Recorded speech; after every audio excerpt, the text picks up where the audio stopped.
Ciao, io sono Silvia e in questo video ti voglio mostrare un modo alternativo per utilizzare le forcine.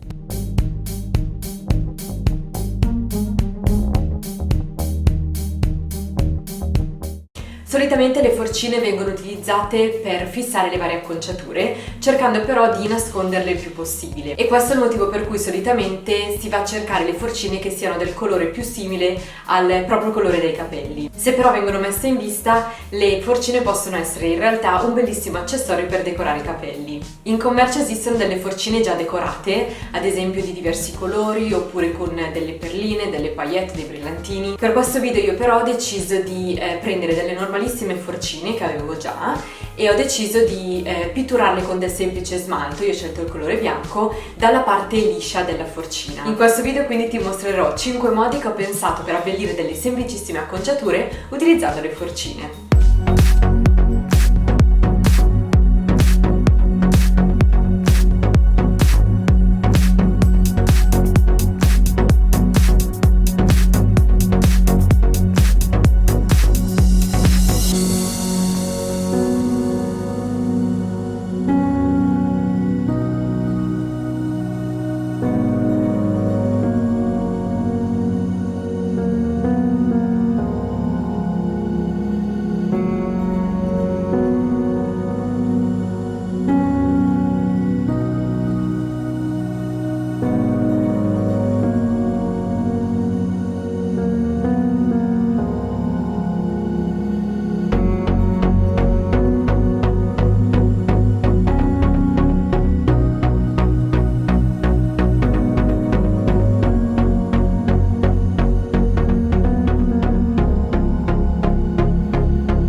questi quindi sono i 5 modi che ho pensato per utilizzare le forcine per abbellire delle semplicissime acconciature.